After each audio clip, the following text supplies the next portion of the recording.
Hello, everyone. Welcome to the ATAR Notes lecture for creating text. This is the lecture for the framework of country. My name is Sunny. I'm really excited to be delivering this lecture to you all today. Hope that you find it really helpful with regards to the new study design and navigating this new area of study. So you can just see on this slide some of the resources that ATAR Notes has to offer if you're looking for some additional study supports.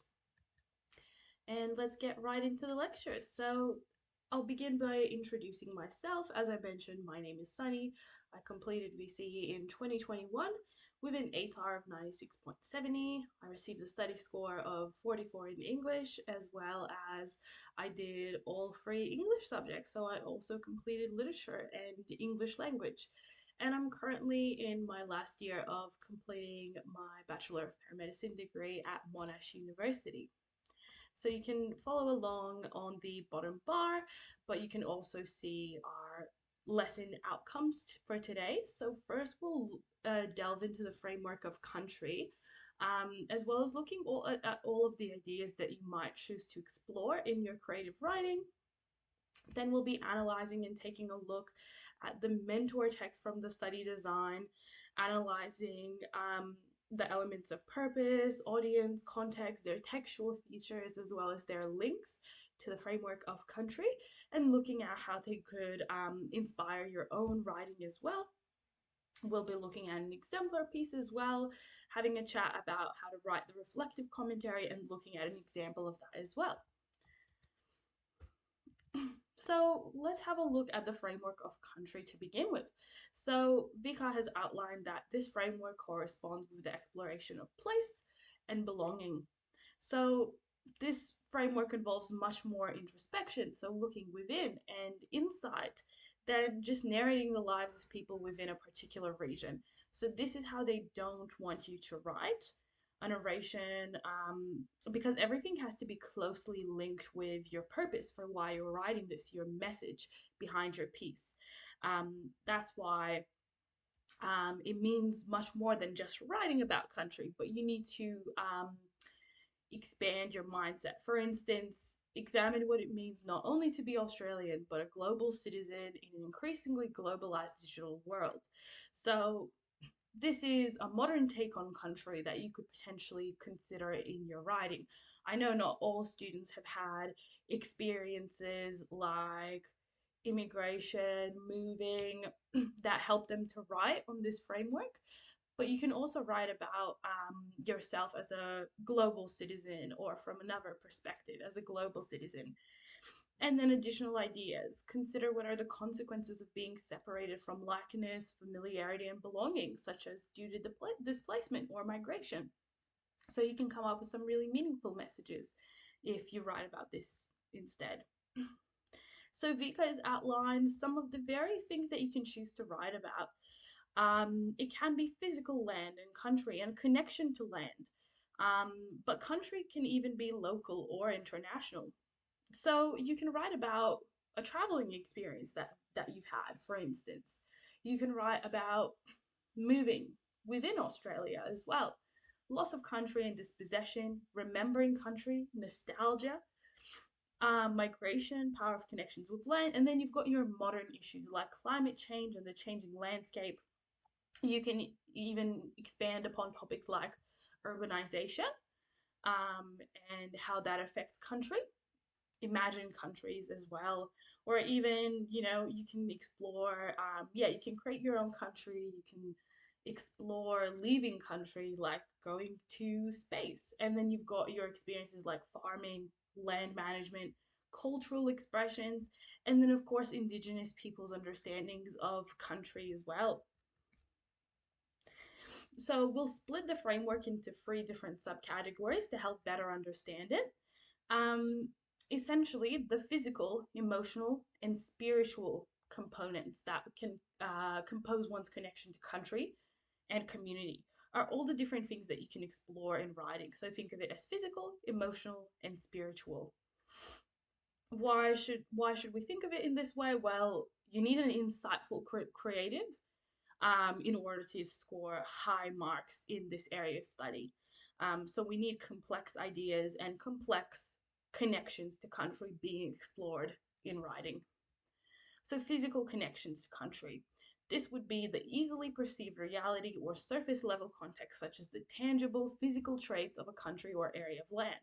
Additionally, you can consider things like historical or current ownership of the land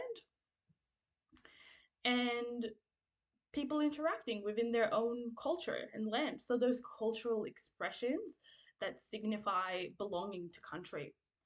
And this has significant implications if you consider ideas such as dispossession um, and trauma that this may result in. So, a couple of historical examples there. And additionally, that modern take exploring climate change and how that affects countries, another dimension that you could explore.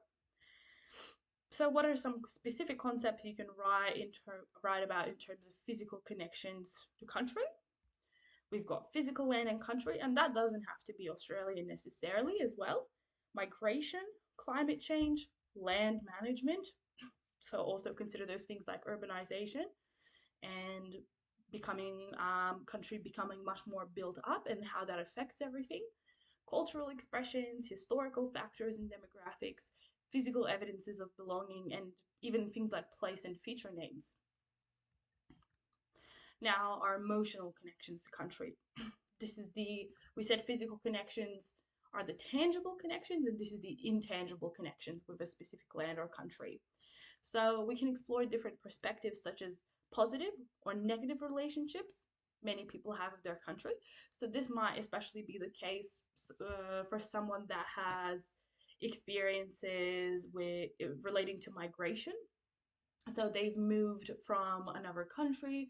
Think about that idea of um, a dual cultural belonging, and how you might feel, about the country that you live in. So, you could feel like you miss where you come from, or you could feel like you can't belong in the new country because, such as having moved to Australia, like you might feel like you don't belong. Um, you can't assimilate because you have a split cultural identity. Um, and also those attitudes towards countries such as patriotic pride or national shame.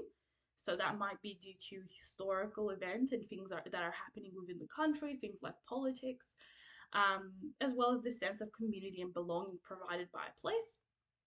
You can also consider how people emotionally respond to events that occur in their country as a specific writing idea. But you need to make, if you do something like this, you need to still make links to country and the significance of country. So an event within the country can be the backdrop for your piece, but you'll still need a message closely related to the framework. So some specific experiences you can write about for the emotional connections to country: dispossession, being displaced, remembering country and nostalgia, personal perspectives of a country. Do you think the country that you live in is good or bad? And why is that so? What are the events or things happening that perpetuate that opinion that you've got? Ethnicity and nationality, patriotism. Why do you love where you live? Why do you love living in Australia, for instance? National unity, tradition as a source of connection to the past. Now, spiritual connections to country. So within Australia, spiritual connection to country is really, really strong historically. And we've got this quote here. According to the Australian Institute of Aboriginal and Torres Strait Islander Studies, country is the term used by Aboriginal people to describe the lands, waterways, and seas to which they are connected. This term contains complex ideas about law, place, custom, language, spiritual belief, cultural practice, and more. So you can explore the significance of um, the connection to land. So the idea of country, it's often capitalized because that refers to that Aboriginal understanding. It's fundamentally connected to spiritual feeling and emotion. So what can we write about for spiritual connections to country? The power of connection with land. And it doesn't have to be from, necessarily the Indigenous Torres Strait Islander perspective. It can be from many other cultures or even your own personal understanding. It can even be about, your appreciation when being in being in nature essentially within your country, like going outside and really appreciating the beauty and serenity of the land. Traditional understandings of country, the dreaming, so you can even cover ideas like storytelling and mythology, importance of place, nature of belief, and a shared sense of spirituality and country. Now, I'll have a chat about something called the holistic approach. And this is the idea that in order to get a high scoring response, all three categories should be considered holistically together. So when you write a creative piece, it should envelop both the physical, emotional, and spiritual aspects of connection to country if you want to be, a high scorer in English. So use the outside in method. This involves depicting physical dimensions of country. This is your setting descriptions. This is how you portray country to be. Um, you know, that setting description, and then you link that to deeper levels of emotional and spiritual connection. And we see a really nice graphic here that you can have a look at. So, as an example, you could write about an Aboriginal smoking ceremony, exploring the process and practice using highly descriptive language and symbolism. What does that achieve? That achieves that physical level. But to get the high marks, you need to go beyond that and delve into the emotional layer. So, for instance, writing about how do people feel during the ceremony, as well as the spiritual level. So, what beliefs are shown or reinforced by that ceremony? For example, as well, you could also use sensory imagery to describe a character's feelings before, during, and after taking part in the ceremony. And you could use a metaphor to convey how their connection to land and their ancestors is strengthened. Why are we talking about these specific structural features and language devices? Because it is an expectation with this area of study that you use plenty of structural features within your writing to get good marks in this area of study. Okay, so these are some writing prompts that are just giving you some ideas about some of the starting points that you can write about. What does it mean to you or to someone else to be part of a nationality or ethnicity or an identity? What defines home? How does the generational trauma of displacement affect family beyond those that are physically displaced? Xenophobic attitudes to outsiders. So this is xenophobia is bad attitudes towards people coming in from another country that are not originally born there. What are the long-term impacts of a colonial presence? What is the importance of family and familial ties in the preservation of culture? What is the importance of place names? How does the past influence future relationships and perspectives that people have of their country? And that includes historical events that might disappoint us or might instead make us feel patriotism towards our country. How does change to connection or place come about? And what are the effects of personal or wide scale, such as climate change to place? Now, you can also write about modern impacts on country, and this wouldn't be an exhaustive list, but some ideas are you can address things like climate refugees, displaced people, loss of land, culturally significant landmarks, farming, significant food and water depletion, species extinction. So you can even, write from the perspective of an environmentalist, degrading landscapes, deforestation, for instance, urban versus rural living, and dramatic shifts in climatic events.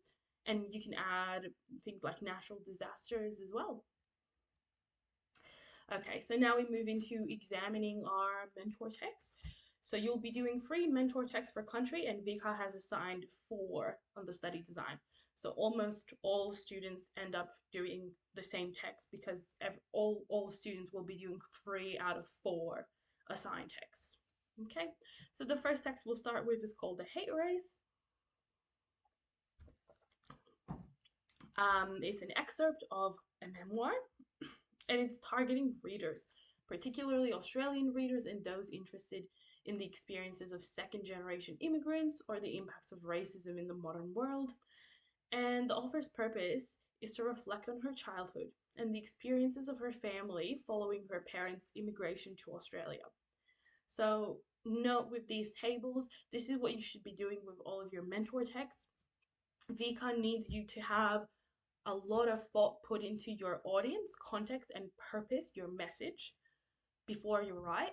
Similarly, you need to dissect what is the specific audience of my mentor text, what is the context, and what is the purpose, and how does the language and construction of the text change so that the author can target their target audience, make their message really clear, it's embedded throughout the text, and how is context also reflected in the language that is used and in the structural features.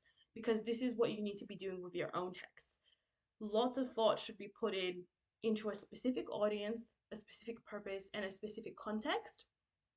And you will be demonstrating skill in using language and structural features throughout that is specifically targeting that audience, expressing that purpose, and making connections to the context. And that's a key expectation within this task. Okay, so let's have a look at the hate race. This memoir recounts Clark's experiences growing up as a person of color in Australia, and it focuses on her experience of both subtle and overt, very obvious racism and discrimination. The chapter of the memoir that you study is about her parents' experiences immigrating to Australia from England and some of the early troubles they faced before they established a new life and a family. In the chapter, Maxine's father Bordeaux and her mother Cleopatra arrive in Sydney, and some of the language that is used to describe the setting includes motion picture, technicolor, and endless possibility. And they're of Jamaican and Guyanese descent, and as a result, they experience a lot of racist microaggressions. So some of the things that she notes are the cheese brand Coon Cheese, um, a hotel called Man Friday that's named after a black character as well, which is a form of racism. And she shows like the kind of emotions that they go through their family. Her parents feel completely alone in this tight knit community, and they overhear surprise expressions again, um, forms of subtle racism that their English is so perfectly spoken, not how the locals expected black folk to talk.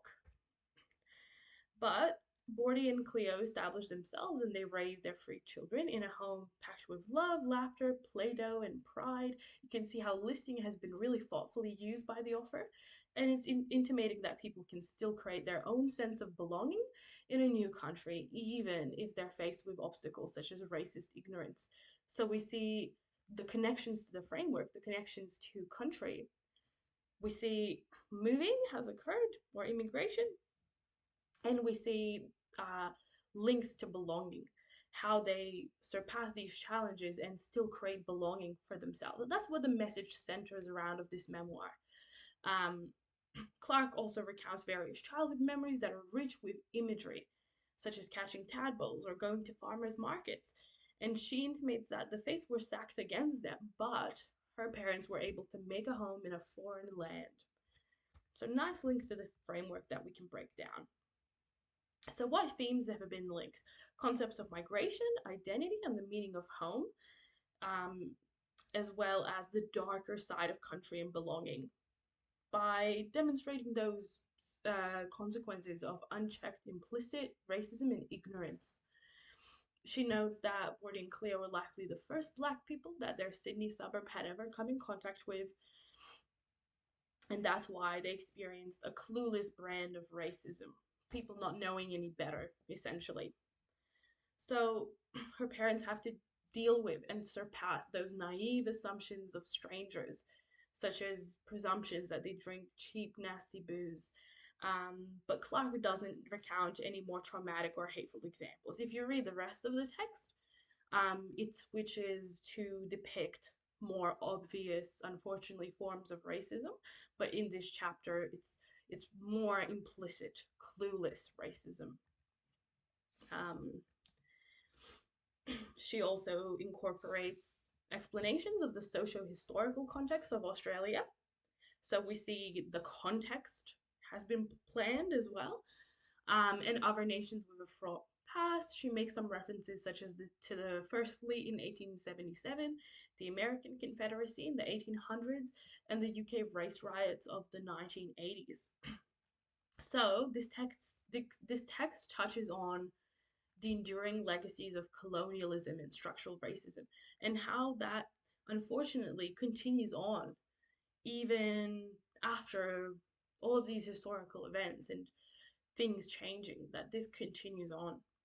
So the passage ends on a more optimistic note by reminiscing about the innocence of her childhood and family home, and how her family did manage to establish a sense of belonging in a foreign country, but there's still a lot of tension that's created by the reminder of the social reality that they're kind of treated like, with that sense of otherness, that they don't belong. So let's have a chat about some of the textual features that she has incorporated. So Clark's writing at times tries to reflect that this is a memoir. So again, when you write in a specific text type, one of the expectations and one of the things that you're marked for is how well you incorporate the genre conventions and structural features that would be common to a text type. So for a memoir, she used that confiding air. So you can feel her voice throughout this memoir, and it's very personal, very revealing. She recounts on really personal things such as her childhood memories and her hopes and fears, and those of her family. The chapter also weaves in that social context about country, about the history of race relations in Australia and other countries. The tone is really gentle and reflective, as we'd expect of a memoir. It's got some nostalgic elements. Imagery is being used to give color to her childhood, such as hypercolored t-shirts, eating fish and chips from the milk bar. And it's supposed to be evocative, especially for Australian readers, of their own childhood memories in connection to country. Her parents' little brick house represents an island of safety amidst the realities of racial intolerance and cruelty. So we see links to home as well, the meaning of home. And there's a clear difference in experiences of first generation and second immigration immigrants that is expressed, because Maxine's childhood appears innocent and unknowing, and her parents are filled with confusion and doubt as they have to navigate the move. So how could you use the hate race as a mentor text? There's a couple of ideas here. You could write about what it's like to be a first, second, or third generation migrant in Australia, even if you haven't had this experience personally, but you could extrapolate. So you could draw from personal experiences or research perspectives of others. There's a lot of questions here as well to prompt you to help you write a piece. Um, you could potentially do something similar, contrast a childlike understanding with an adult one. And you could, also attempt to emulate Clark's memoir style if you want to have a go at um, writing in this text type with close links to cultural and historical context. You could also write a persuasive piece about the topic of racism in Australian society.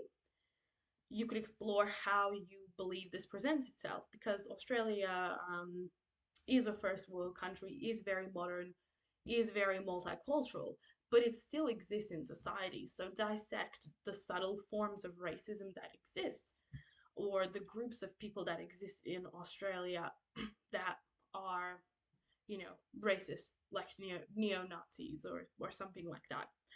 How is it similar to racism in other countries or time periods, and what factors do you think perpetuate racism?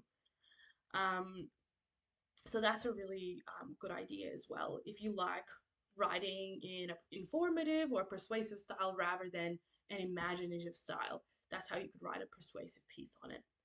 Okay, our next text is Gooseberries by Anton Chekhov. And he's a Russian playwright and short story writer. He's actually quite famous. And this is a short story, very old, 1898, targeting readers in late 1800s Russia. We can't really outline a more specific context for this. Um, and it reflects on the pastoral beauty of the countryside and the futility of pursuing selfish dreams without an awareness of others or social context. So, this is an idea that I mentioned before. You can examine the beauty of country itself. If you're someone that likes being outside, if you're someone that likes traveling, you can break down what it feels like to be outside in country. And that's exactly what he's done through this piece. So the tale centers around a character called Ivan Ivanovich, and it's a modest and reflective man, and it explores the idea of yearning for, that countryside life, but juxtaposes it, puts it against the harsh realities of human nature. So this countryside that Nikolai, the author, cherishes, it holds this unsettling undercurrent of poverty, isolation, and discontent. So contrasted with this beauty and this um, idea of this beautiful, calm lifestyle is the reality of people's unhappiness and issues within country, within Russia. So Chekhov uses the metaphorical representation of gooseberries, which is the title of the piece as well, to underscore the bitter irony that pervades the narrative because gooseberries are very bitter. While to Nikolai, the gooseberries symbolize the fruits of his labor, they simultaneously become a metaphor for the sourness that taints the aspirations of those who try to pursue happiness and hope that it will stick. Happiness is an elusive concept. Um, so it's that double-sided meaning to those gooseberries. So the connections to country. There's this seductive beauty of country life that's contrasted with the mundanity of developed towns and cities. So this text dissects and puts urban living versus rural living side by side and contrasts it. Okay? And the author cautions against glorifying the notion of country living, remembering that this text is from the 1800s, so country living is also associated with poverty, potentially things like lack of food, discontent. Okay? And that's why he says this beautiful country life, it shouldn't be glorified. It's hard work and it's poverty and it's struggle. And especially when it's removed from empathy or an awareness of how one's actions affect others. So, not understanding um, the struggles of people. It's a quietly tragic tale about unfulfilled dreams, more specifically, the tragedy of seemingly attaining one's dreams and deluding oneself into a hollow kind of happiness. We could relate this to the idea of authentic versus inauthentic connections to country. Are you appreciating country for that superficial beauty? Or are you appreciating country for its realities? If you embrace that lifestyle, you should be someone that's helps people that live in the similar situation, helps other people out, appreciates and takes part in hard work. Okay, so despite dreaming of it for his entire adult life, Nikolai never truly fosters an authentic connection to the country. So he doesn't understand it. He's just preoccupied with this perfect version of living in the countryside, and it's kind of like an unrealistic dream, but he doesn't understand what life is actually like there and the challenges that may come with it. Chekhov's writing style is characterized by just beautiful prose that's effective in setting the scene. There's a lot of thought put into establishing this setting. He often makes use of very, very long sentence structures to give evocative descriptions of mundane things. It's almost reading like a stream of consciousness, like thoughts from the narrator's mind slowly kind of developing, and all a large amount of description, a very large amount of description. So extremely long sentences are combined with a frantic tone, and that tries to create some tension within the text. When he also plants his own gooseberry bushes, the fruits of his labor aren't tasty, but Nikolai is unable to acknowledge this.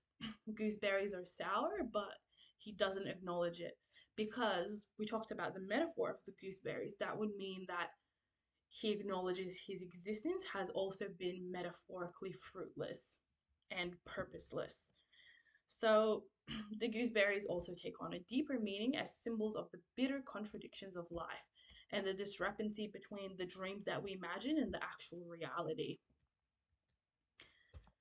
Okay, so how could you use gooseberries as a mentor text? You could write about the idealized dreams of country life in a different context. You could write about it in a modern context, in an Australian context. Imagine yourself living in a rural setting. It certainly makes some things hard, like traveling, even going to the shops, in a modern setting. Um, a lot of things like farming are affected and more difficult. And you could get into that perspective. You could write vignettes from multiple characters' perspectives to explore how the grass is always greener on the other side of the fence.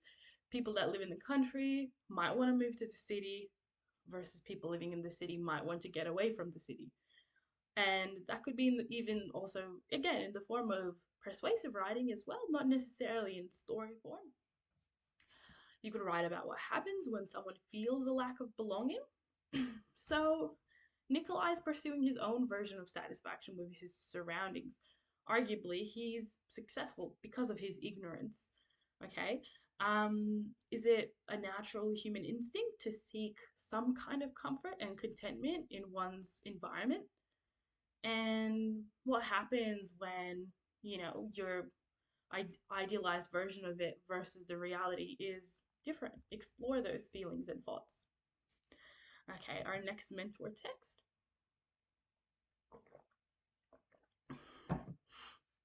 The Conquest of Land and Dream by Yamna Kassab. And this is a creative fiction essay. So you can also write in essay form as well for this framework. I feel like some students haven't picked up on that, but you can write in essay form. It's targeting readers of the Australian literary magazine in which this was published. And the purpose is to explore the perspective of colonial settlers in Australia and confront readers with the reality of Australia's past. So we see a message that's been closely interlinked with country and historical and social context as well of country. So the piece is a creative nonfiction. The author herself, she's both an author and a teacher, and she tries to examine the ideas of dispossession and entitlement of Australia's colonizers. The purpose of her piece was to critically examine and reflect on the historical and ongoing effects of colonization in Australia, and the text aims to highlight how the process of dispossession was driven by ideas of conquest and possession, very inhumane ideas. There's an emphasis on numbers, measurement, and control from the colonizers' side, and greed, essentially, at the expense of failing to understand or preserve First Nations culture. So all the damaging impacts to their culture and their people. There's a critique of that colonial mindset that's greedy, essentially destroys everything, and how it sought to replace Indigenous languages and ways of life with those European ideals and values. And it's just this destructive force to country and the original traditional owners.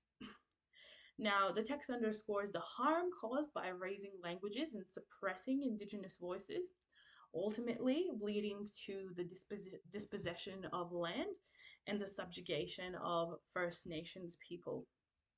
Very, very close links to country. So, what was explored, we can see context being closely embedded within this piece, and a lot of thought has gone into it. Terra Nullius, Land of No One, is explored. So the opening sets the scene with the arrival of the European settlers in Australia, and they bring with them the baggage of back home in the form of European notions or ideas of what a land ought to be. So Kasab suggests that these preconceptions blind people to actual reality, and she points out the irony in these people using the word migrant to describe people who arrived after them. The title of this section is a reminder of these entitled attitudes and the selfishness of colonizers, that they think this is land of no one when there are already people on this land. Now, the next section is called marks and lines. In this section, the colonizers draw boundaries and come up with their own names for places in the country itself. So they're taking away and they're changing place names. So Kasab emphasizes how the perspectives of First Nations people were either forgotten or ignored, and critiques that colonial obsession with demarcating land ownership and branding names onto places, in contrast to the original place names and land ownership having a genuine connection to land and country. So this is being destroyed. Next section is called homogeneous, and Kassab makes it clear that attempts to remake Australia and Europe's image are failing, and that's due to the realities of the climate and terrain. It's not what the Europeans expected. So their efforts to force a single established idea and lifestyle onto a new environment that is not receptive are again contrasted with a First Nations perspective that's celebrating having hundreds of names for each tree and animal and a plurality of tribes that coexist peacefully. So the land itself is rejecting these settlers. They're having struggles with remaking the country, you know, with the terrain, with farming, and making use of that environment, and that's because it's not natural to the land and to the country. And then the next section is called the supremacy of tongue. This section is about how cultural assimilation is enforced through language. So this section is more brutal. Kasab uses imperative sentences, which imperative sentences are essentially the ones that dictate some kind of command or you have to do something. So, for instance, do not acknowledge the diversity. It is your hope it will soon be wiped from the land. To achieve this possession, first there is the land, and then there is identity, and finally there is their tongue. So, these imperative sentences and these really brutal statements represent the violent loss of culture that occurred when First Nations people were prohibited from speaking in their own languages, and their ties to family and ancestors were being forcefully cut. Now, the final section is called Conquest the Ideal, and it's about the philosophy of conquest and dominating another culture. The perspective of the colonizers is conveyed in the form of a preoccupation with numbers and resources to be exploited, and their exploiting of country. So this piece is a prime example as a mentor text of a piece that makes very obvious links to country throughout. So I feel like all of the examples we're looking at, it's really good because they're quite different and diverse. So how could you use this as a mentor text? Well, you could, for instance, you could draw from the historical references in the piece and write a piece about the experience of First Nations people. It could be an imaginative story. It could be from Indigenous perspective, or it could not be. Although the piece is written in second person, it's really personal. How has Kasab done this? Would you potentially think about writing your own personal reflection in second person voice and try to make it feel personal like this piece? We also only get to hear one perspective in Kasab's piece as she gives voice to the dispossessed First Nations people. Instead, you could consider writing a dialogue or narrative from multiple perspectives to explore the views of two opposing groups or cultures. So instead, explore both sides of perspectives and attitudes towards country rather than how Kasab explores just the indigenous people's perspective, for instance. You could also raise questions for your message to revolve around, such as, is there a possibility for reconciliation and empathy between these groups? And you could potentially create a feeling of hope that there is, or how this is impossible. So you could pick one of those sides, and that would make for a meaningful message and purpose in your piece. Okay, our last mentor text is Split by Cassie Lynch. Um, it's a short story published in 2021, and again, really specific audience where it was published, readers of Flock First Nation stories then and now, because this is the place of publication. And the purpose was to express the enduring power of Aboriginal deep time and connection to country. And instead, the previous one touched on very physical elements. This one touches on the spiritual elements, the spiritual journey to an alternate reality. So let's have a look at Split.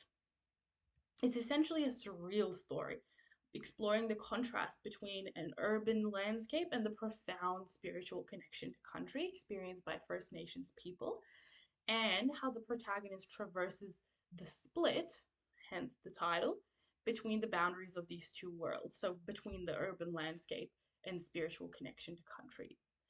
The narrative explores tension between two conflicting countries represented by the settler time and Anthropocene era of colonial influence and deep time perspective of First Nations people. The setting is within Perth and the physical and metaphysical landscapes of Perth. These settings are both explored to represent the duality and the split and the big difference between the two. The Swan River in Perth, also known as Bilia in the first language of the region, encapsulates the conflict between settler imposed labels and Aboriginal knowledge. So, this also delves in terms of incorporating the framework of country into the importance of place names. The river also embodies the Noongar concept of country as a sort of living entity. So, that spiritual connection is explored. And it contrasts sharply with the seller's view of the river as just a resource to be tamed and controlled. So, some of the textual features within this text, Lynch's writing is really lyrical and it conveys a very strong sense of place. Her description of the city as being made up of a rectangular gorge of skyscrapers and a glass canyon, it likens buildings to natural land formations while also conveying the feeling of smallness of a natural resource being surrounded by huge urban structures. Um, there's also anthropomorphism of the river, juxtaposing the experience of Noongar people with settlers, and she uses more techniques drawing parallels between impacts of colonialism and those detrimental ramifications, implying that one could not focus solely on positive outcomes without acknowledging the equally impactful negative ones upon culture and the land. There's also focus on flora and fauna throughout the narrative, and through that focus on the setting and the flora and fauna, that helps to blur the lines between the real and imagined spiritual observations. There's lots of rich imagery used by Lynch that allows us to visualize what she describes. For some examples are a bird squawking from its perch in a tree, growing out of a water fountain, or flowers reaching down and dipping in and out of latte froth. So we can see um, it's difficult to tell what's real or imagined in the text. And this is a key feature of the genre of magical realism that she's using. Fantastical events are treated as though they're completely normal. So even though that doesn't make sense, it's portrayed in the text as being completely normal. Some ideas of using this as a mentor text: you could write your own creative short story that blurs the lines between a real country and an imagined country. Um, you could also draw upon Lynch's descriptions to imagine how countries have changed in the modern age as a result of human activity. And this could be in the form of something like an informative feature article or a persuasive speech where you call upon your audience to take action, or a dystopian, imaginative response. And You could also try to make use of metaphors in your own writing because Lynch has used so many to explore how some elements of connection to country are invisible or spiritual, imperceptible to other people. Okay, so now we'll look at a sample piece and a sample reflective commentary as well.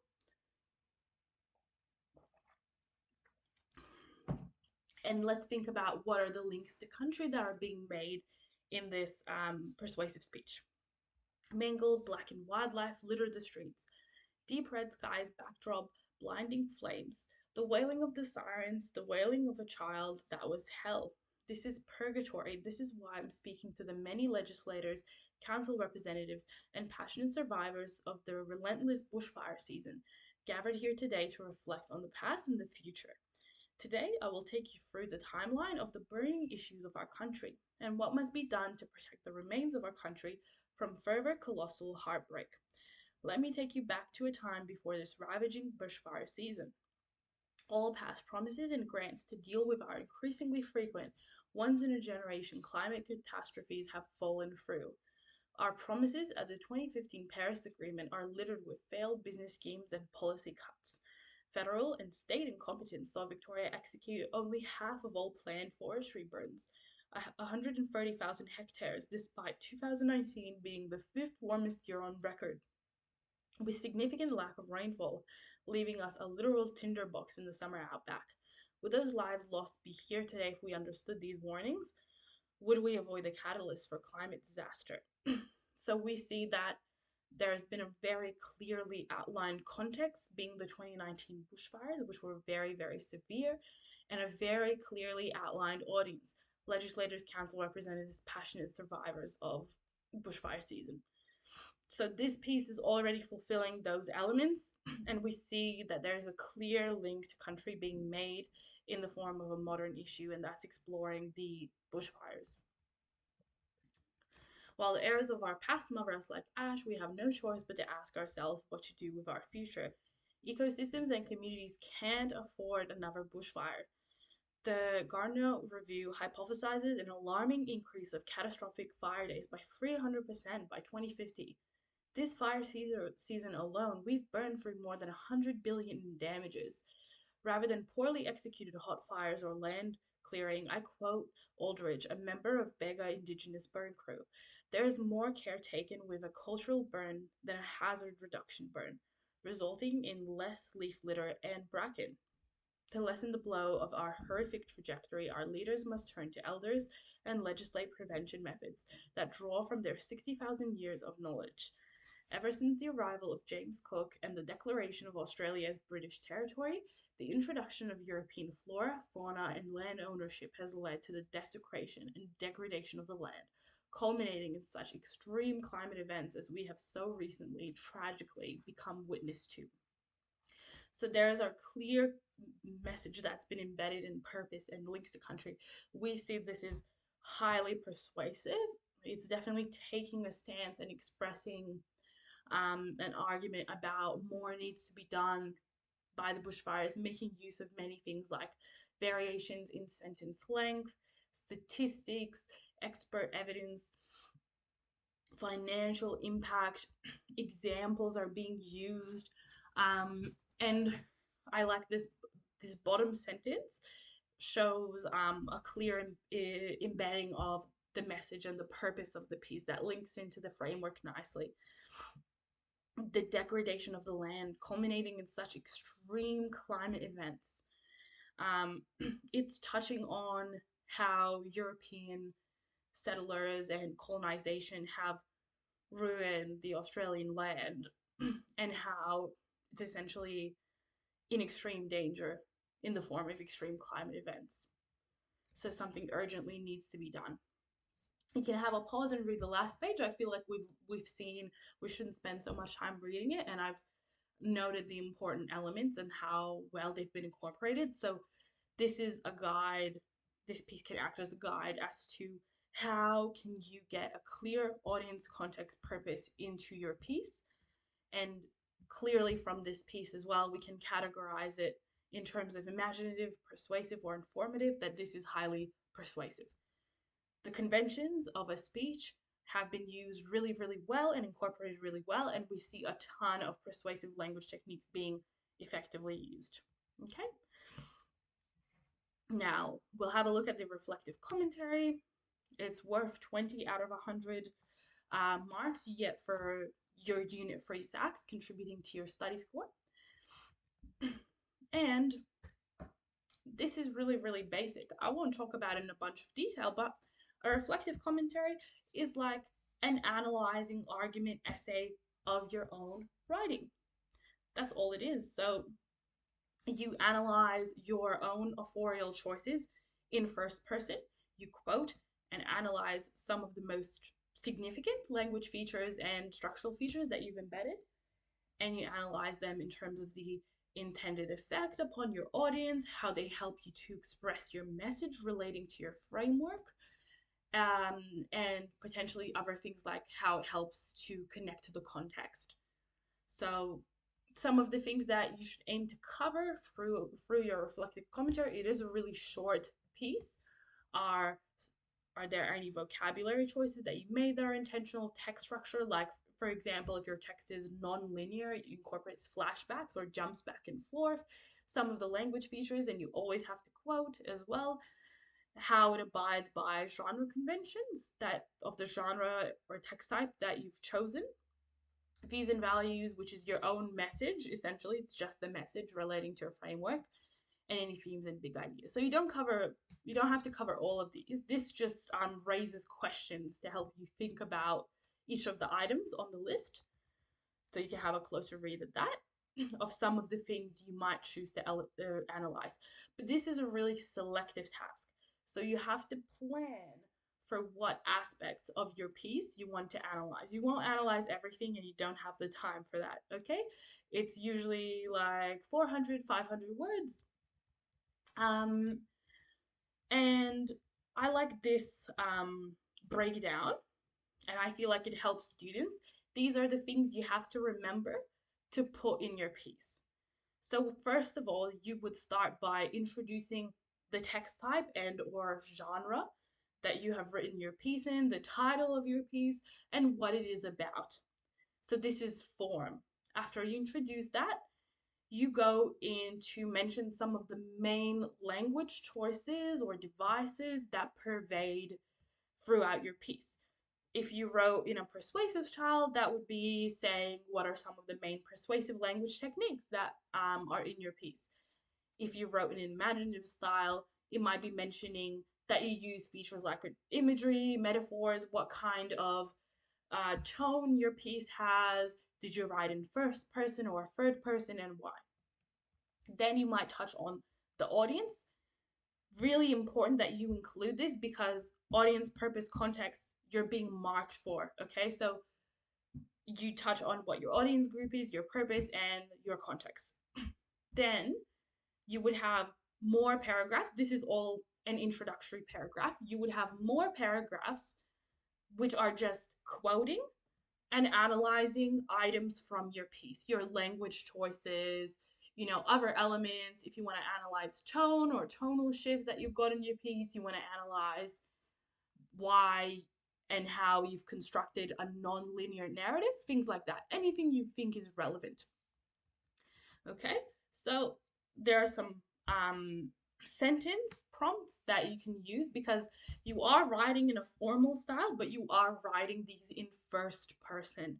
So this just gives some examples, and signposting will be your friend when writing a reflective commentary. And it's okay to signpost a lot because this is a very, very short piece in which you try to dump, you know, as many significant authorial choices that you've made and kind of analyze them in connection to country, back to the framework.